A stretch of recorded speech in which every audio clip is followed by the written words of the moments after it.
Assalamualaikum warahmatullahi wabarakatuh. Salam sejahtera untuk kita semua. Hari ini saya akan kembali melanjutkan materi dari Histo Teknologi 2, khususnya di materi Laboratorium Safety. Kenapa kita harus mempelajari tentang Laboratorium Safety? Karena semua kegiatan yang ada di laboratorium itu ada kemungkinan atau ada kecenderungan untuk menghasilkan suatu kecelakaan atau suatu resiko yang tidak terlihat secara langsung. Kita akan bahas terlebih dahulu tentang apa itu laboratorium. Laboratorium kesehatan ini adalah tempat yang berpotensi berbahaya dalam suatu pekerjaan. Bahan dalam laboratorium seperti bahaya listrik, kimia, fisik, mekanik, biologis, atau radiasi itu cenderung menghasilkan bahaya dalam suatu pekerjaan. Bahaya-bahaya ini itu berisiko antara lain terhadap staf yang ada di laboratorium, pelanggan, pengunjung yang memasuki laboratorium atau mungkin hanya sekedar melewat. Hal ini menjadi penting bagi semua staf laboratorium untuk mengenali potensi bahaya dan dapat mengurangi resiko seminimal mungkin. Kalau kita bicara tentang dasar keselamatan kerja di laboratorium patologi atomik atau Histo teknologi ini, yang pertama kita akan bicara tentang Undang-Undang Nomor 1 tahun 70 tentang kesehatan dan keselamatan kerja, Undang-Undang Nomor 23 tahun 92 tentang kesehatan, Undang-Undang Nomor 13 tahun 2003 tentang ketenaga kerjaan, kemudian surat edaran Dirjen Binawas ini 1997 tentang APD, kemudian Permen ya, Peraturan Menteri Ketenagakerja tahun 96 tentang Sistem Manajemen Kesehatan dan Keselamatan Kerja, kemudian Keputusan Menteri Kesehatan tahun 2003 tentang Komite Kesehatan dan Keselamatan Kerja Sektor Kesehatan, dan lain sebagainya, karena untuk dasar keselamatan kerja ini sangat banyak, mulai dari mekaniknya, listrik, dan sebagainya, sampai detail ke dalam pengerjaan di laboratorium. Nah, untuk anak D4, khususnya di TLM, itu nanti tujuan akhirnya atau profil lulusannya itu menjadi seorang manajer. Nah, kalau kita bicara tentang seorang manajer, kita bicara tentang seseorang yang dapat mengambil keputusan. Salah satu keputusan yang harus diambil itu adalah bagaimana seseorang itu dapat bekerja sesuai dengan keamanan. Selain itu, penyusunan, pengaturan laboratorium juga harus disetting sedemikian mungkin supaya semua kegiatan, semua alat yang ada di sana itu tidak dapat membahayakan pengunjung dan sebagainya yang telah saya sebutkan sebelumnya. Standarisasi keselamatan laboratorium ini akan bahas tentang ISO 17025, kemudian ISO 15189, kemudian 15190 dan lain sebagainya. Ini sangat banyak sekali standarisasi.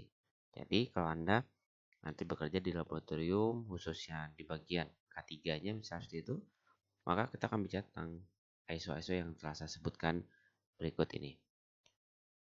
Kita akan bicara tentang langsung ke dalam kesehatan kerja atau keselamatan di laboratorium PA, bahwa laboratorium itu adalah suatu yang berbahaya yang tadi saya sebutkan, di mana kalian mungkin berurusan dengan bahan laboratorium yang berbahaya, beracun, jadi Anda harus bisa berhati-hati di setiap saat.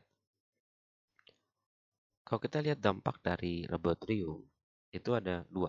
Dampak yang langsung terasa saat itu juga, ada dampak yang tidak terasa langsung, nanti akan terasa setelah berapa tahun ke depan. Itulah yang saya khawatirkan ketika seorang tenaga kesehatan atau teknisi laboratorium tidak menyadari hal-hal yang beresiko dalam laboratorium itu bisa menyebabkan bahaya yang tidak langsung. Kalau langsung itu bisa kita tangani saat itu juga. Tapi kalau tidak langsung itu yang jadi masalah.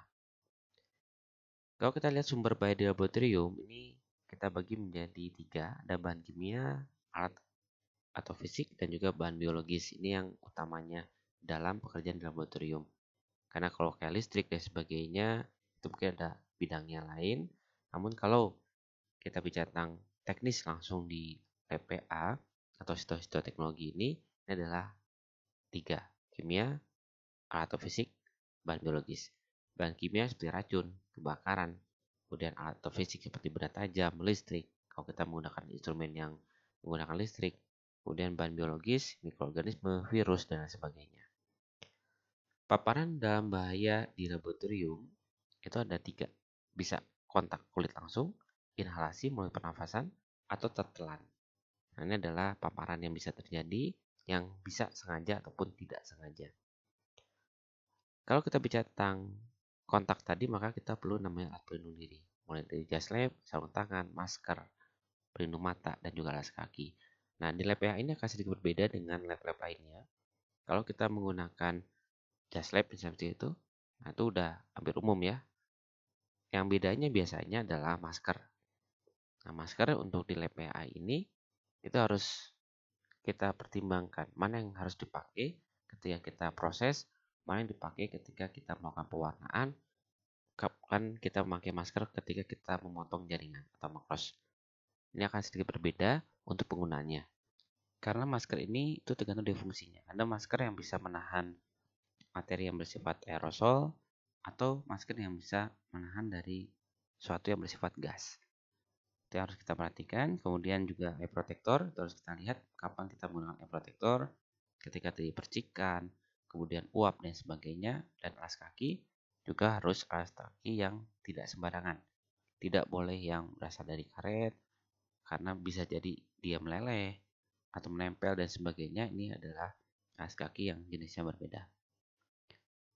Kemudian kita lihat tentang pengenalan dan kontrol bahaya di dalam laboratorium.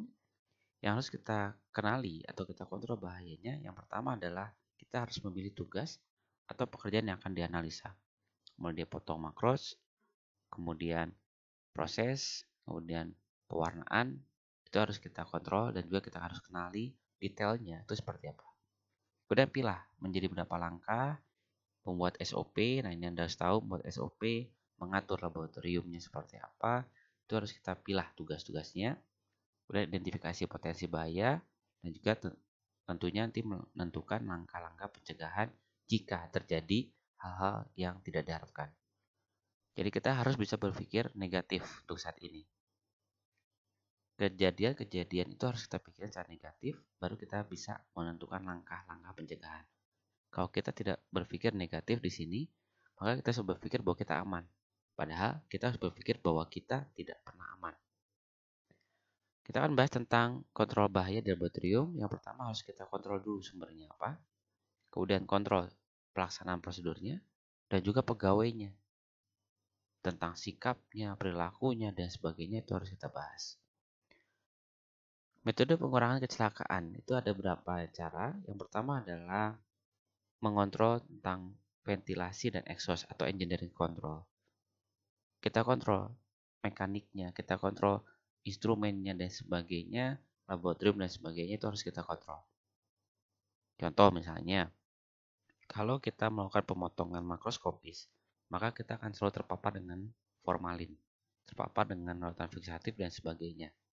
Nah, sistem ventilasi itu harus benar-benar kita perhatikan. Kemudian exhaustnya harus ada atau tidak, itu harus kita perhatikan. Aliran udara itu harus bagaimana berputar dalam laboratorium, itu harus kita pikirkan. Yang nanti Anda mungkin pernah belajar tentang instrumen, bagaimana mengontrol suatu alat sehingga alat tersebut tidak membahayakan dalam artian sirkulasi udaranya. Nanti ada silakan pelajari lagi tentang biosafety cabinet, bagaimana menempatkannya, bagaimana penggunaannya. Kemudian administratif control, ini penggunaan APD, terus seperti apa yang saya sebutkan, tidak boleh sembarangan menggunakan masker, misalnya untuk N95 itu penggunaan di makroskopis dan sebagainya. Kemudian kita melihat alternatif metode yang bisa digunakan dalam laboratorium patologi anatomi. Nah, untuk metode alternatif ini itu menjadi tantangan tersendiri bagi TLM untuk memodifikasi prosedur sehingga apa yang dilakukan itu aman. Kemudian kita akan bahas tentang metode-metode, khususnya adalah pencarian alternatif atau metode alternatif untuk mengurangi kecelakaan. Jadi saya sebutkan lagi, yang paling penting dari seorang D4 itu adalah bagaimana mencari metode alternatif untuk mengurangi resiko. Yang pertama adalah meminimalisir dari resiko tadi, kemudian mensubstitusi, mengganti, meningkatkan prosedurnya atau menyederhanakan.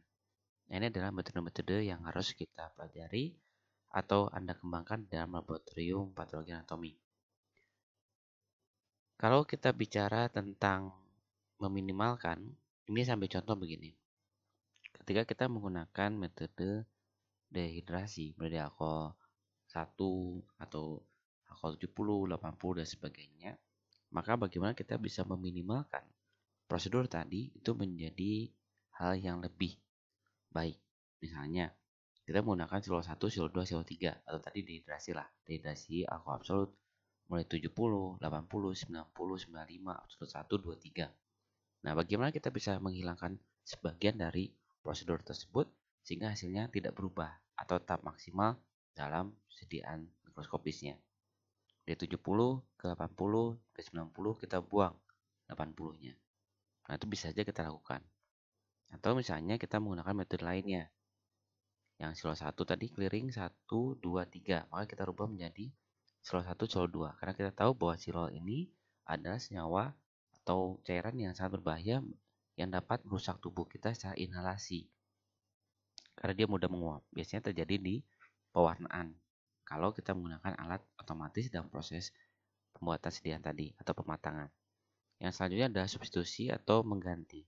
Mengganti saat ini sedang dalam pengembangan untuk mengganti sesuatu yang berbahaya seperti formalin. Ternyata bahwa formalin itu saat ini sedang dikembangkan untuk digantikan. Walaupun banyak penelitian dan penelitian itu berhasil, sayangnya penelitian tersebut tidak diaplikasikan. Contoh misalnya, ternyata bahwa formalin atau formalin sendiri itu dapat merusak tubuh dan bersifat karsinogen. Tidak kelihatan langsung, tapi akan berdampak setelah beberapa tahun ke depan. Nah, itu digantikan misalnya dengan air kelapa. Nah, itu ada yang melakukan jurnal seperti itu. Kadang baik, kadang tidak. Nah, kalau misalnya ada yang kalimat kadang tidak baik, itu berarti harus ada ganti lainnya. Nah, itu ada teknik-teknik yang sedang dikembangkan. Ada juga mengganti silo 1, silo 2 itu dengan larutan lainnya seperti minyak gandapura, minyak kayu putih dan lain sebagainya itu sedang digantikan. Ada perusahaan yang menggantikan silo ini dengan produk yang disebut dengan ultra clear. Ultra clear ini itu adalah pengganti silo yang dia tidak bersifat racun atau tidak bersifat toksik. Sayangnya, penggunaan ultra clear itu masih belum marak atau belum familiar di lab PA, sehingga masih menggunakan clearing dengan silo. Nah, itu adalah tugas kalian untuk mengenalkan kembali, kemudian merubah prosedur sehingga menjadi baik. Kemudian meningkatkan prosedurnya, seperti kita ada mengenal beberapa jurnal atau beberapa penelitian yang menggunakan microwave untuk proses dari pematangan jaringan. Nah, microwave ini hanya menggunakan 2 larutan, isopropanol dengan silol. Itu lebih cepat. Hanya waktu 10 menit sudah selesai. Dan itu adalah yang disebut dengan alternatif metode. Itu yang disebut dengan mode tadi, kita kembangkan metodenya dan kemudian kita mempermudah, membuat dia menjadi simple dengan prosedur-prosedur tertentu. Misalnya, kalau kita punya jaringan misalnya yang besar, nah itu kita buat simple dengan mengambil hanya bagian yang benar-benar penting saja. Itu kita ambil. Kadang-kadang kita mengambil itu banyak, karena kita nggak tahu bagian yang mana yang paling penting atau bagian mana yang kemungkinan adanya kelainan di sana. Nah, itu adalah teknik simple untuk mempermudah lagi atau mengurangi dari resiko tadi. Atau bisa juga dengan memotong itu berbagai prosedur. Hampir sama dengan minimize. Cuma kadang-kadang minimize itu dihubungkan dengan jumlah. Yang tadi prosedur 70, 80, 90 itu kita buang, itu bisa saja masuk ke minimize atau ke menyederhanakan. Atau bisa saja minimize ini bisa mengganti prosedur tadi yang harusnya banyak menjadi sedikit. Contoh lagi misalnya kita menggunakan perbandingan netarbal formalin 1:20, satu jaringan 20 larutan fixatifnya. Nah, itu kita hilangkan nih atau kita kurangi. Yang 1:20 diubah menjadi 1:5. Nah, itu sebenarnya minimize juga. Jadi ada metode-metode yang bisa Anda kembangkan di sana. Kita akan bahas tentang lab PA yang langsung ke dalam laboratorium PA-nya atau situ-situnya untuk melihat di mana sih kemungkinan kecelakaan tersebut. Kita lihat jalurnya, ini ada ruang sampling, kemudian dicek di situ jaringannya bentuk apa, ukuran dan sebagainya, kemudian didistribusikan, identifikasi, kita potong-potong, proses, embedding, pemotongan, staining, dan juga mikroskopis. Nah, apa yang bisa menyebabkan kecelakaan dalam lab tersebut? Kita lihat di sini. Kalau kita lihat, kita punya suatu target yaitu sel atau jaringan, kemudian kita lihat secara mikroskopis. Di sini ada potong gross yang kita proses pemotongan makroskopis itu, maka resiko yang terjadi adalah resiko secara fisik, kimia, dan biologis. Resiko yang ada secara fisik itu adalah pisau. Jadi ada kemungkinan kecelakaan langsung itu adalah tergores, teriris tangannya dan sebagainya, itu bisa terjadi. Ada beberapa kejadian dalam laboratorium itu yang tangannya teriris. Karena ketika dia terpapar, tidak menggunakan APD atau tangannya sering terpapar dengan air, maka kadangkala itu tidak terasa langsung sehingga sistem sarafnya agak berkurang. Nah, tidak sengaja dia terpotong. Itu bisa dan ada kejadian seperti itu. Kemudian secara kimia, formalin terhisap. Kalau seorang laboran atau manajer tidak bisa mengontrol atau mengatur laboratoriumnya, itu udara atau aerosol yang terjadi karena formalin itu bisa berputar di laboratorium. Makanya kita perlu namanya exhaust. Kemudian ada biologis. Biologis ini adalah bakteri. Kita potong-potong sebelum difixatif misalnya. Itu bisa saja ada bakteri, ada virus, dan sebagainya. Nah, APD yang harus kita gunakan, alat yang harus kita gunakan itu harus benar-benar terjaga. Ya, jadi kalau misalnya ada sampel, misalnya dari cairan tubuh seorang penderita TBC, kita nggak boleh tuh membuat atau memotong di ruangan terbuka, itu harus menggunakan biopsi kabinet. Kemudian kita lihat, nanti ada sampahnya. Sampahnya apa? Ada formalin, pisau, jaringan, ataupun lain sebagainya. Nanti kita akan bahas di materi tentang manajemen limbah. Kemudian ketika kita ambil di potong gross tadi, kita proses. Proses ini ada resikonya juga, biologis, bakteri, walaupun sebenarnya sudah terfiksasi dengan baik, tapi proses ini ada kalanya kita tidak lakukan tahapan fiksatif. Seperti potong beku. Nah, potong beku itu tidak dilakukan proses fiksasi. Tidak dilakukan perendaman terhadap formalin. Karena kalau dari formalin, virus pun bisa mati. Virus, bakteri, dan sebagainya itu bisa mati. Nah, kalau misalnya tidak dilakukan fiksatif menggunakan formalin atau NBF tadi, maka resiko bakteri akan muncul lagi. Itu ada resiko yang terjadi ketika kita proses. Kimia, kita terpapar dengan silo dan sebagainya. Fisik, kita kalau menggunakan listrik, itu juga masalah. Ya, mesinnya otomatis itu bermain di listrik dan sebagainya. Apa limbahnya? Desilol, alkohol, parafin. Kemudian ketika proses, embedding dan juga sampai mikrotomi. Apa resikonya? Pisau. Mikrotom itu resiko terbesar adalah tangan teriris dengan pisau. Itu bisa terjadi atau sering terjadi. Jadi kalau ada ya sedikit guyonan ya kalau di laboratorium itu kalau tangan belum teriris dengan mikrotom, pisau mikrotom itu belum dikatakan teknisi lab. Saya selalu berpikir jangan pernah berpikir seperti itu. Jangan pernah membuat suatu pernyataan seperti itu.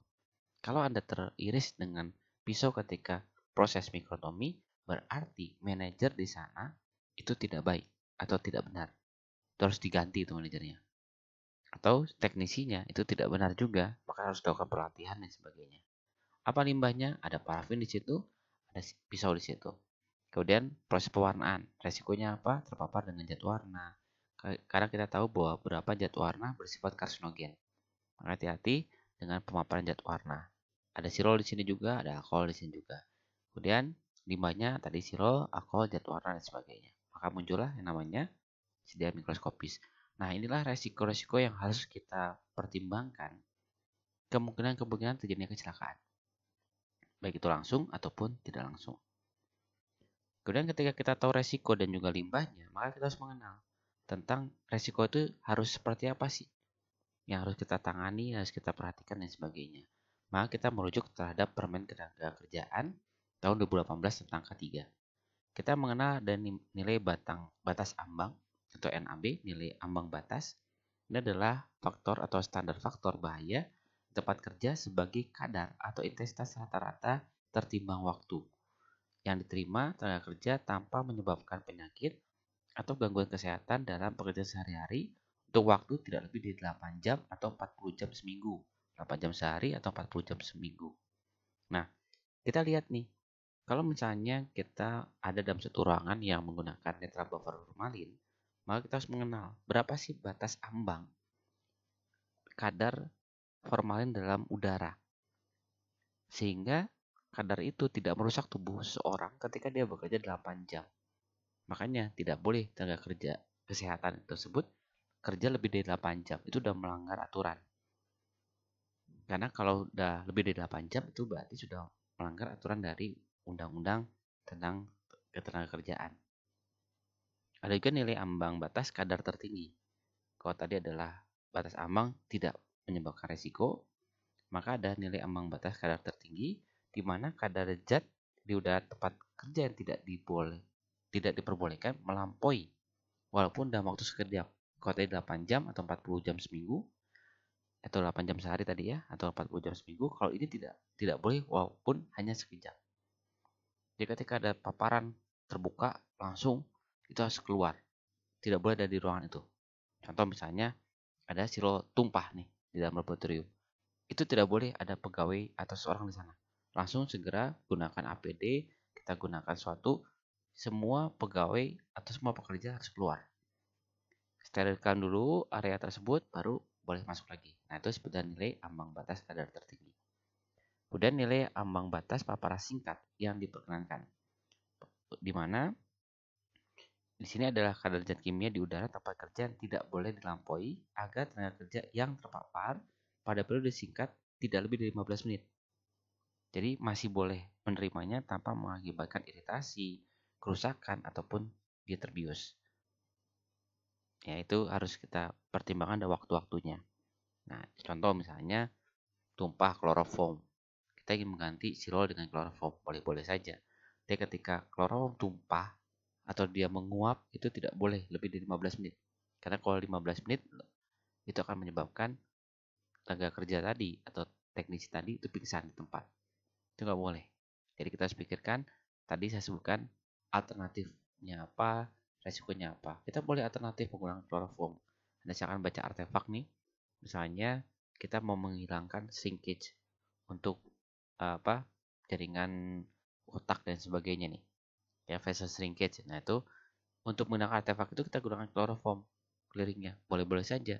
Tapi hati-hati, tidak boleh terjadi yang namanya penguapan di sana. Harus menggunakan instrumen apa? Misalnya biostik kabinet. Nah, itu harus seperti itu atau alat benar airflow. Nah, kalau misalnya tidak ada seperti itu, berarti ketika terjadi paparan, maka sebelum 15 menit dia harus keluar. Kalau terjadi tumpahan dan sebagainya. Kemudian kita kategorikan senyawa kimia dalam kesehatan nanti ada A1, A2, A3, A4, A5. Kalau A1 ini zat kimia yang terbukti karsinogen untuk manusia, A2 adalah zat kimia yang diperkirakan karsinogen untuk manusia, A3 adalah zat kimia yang terbukti bersifat karsinogen terhadap binatang percobaan, tapi belum tentu terhadap manusia. A4 zat kimia yang belum cukup bukti untuk diklasifikasikan karsinogen terhadap manusia ataupun binatang. A5 tidak diperkenankan karsinogen terhadap manusia atau tidak menyebabkan karsinogen terhadap manusia. Kita contoh untuk di laboratorium ada etanol. Etanol ini nilai ambang batasnya adalah 1880 per meter kubik atau 1000 ppm. Kategori A4. Ya, tadi kita sebut ada 1 sampai dengan 5. Berarti boleh atau tidak itu ada nilai ambang batasnya. Kemudian ada formalin. Ini kategori A2. A2 ada kemungkinan untuk karsinogen. Jadi nilainya itu adalah 0,37 mg per meter kubik. Kategorinya itu ada sebenarnya KTD. Ya, kadar tertinggi. Oke ya, kemudian kloroformnya NAB-nya adalah 49, kategori A3. Dia bersifat karsinogen terhadap hewan tapi belum untuk kepada manusia. Tapi kita nggak bisa pertaruhkan itu karsinogen atau tidak. Silol A4. Nah, ini 434 mg per meter kubik dan sebagainya. Ini adalah kadarnya. Jadi, kalau kita mengetahui kategori A1, A2, 3, 4, dan sebagainya, kita harus tahu alat apa yang harus kita gunakan di sana, bagaimana memanagenya supaya dia tidak terpapar sebesar yang ditentukan tadi.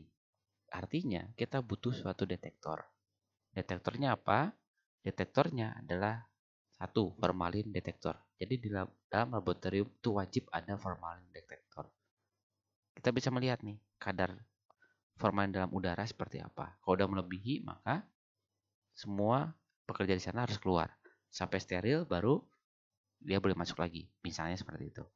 Etanol detektor juga sama, kita bisa mengecek adanya kadar etanol dalam larutan, dalam udara, dan sebagainya untuk mengecek apakah dia melebihi atau tidak dari nilai ambang batasnya.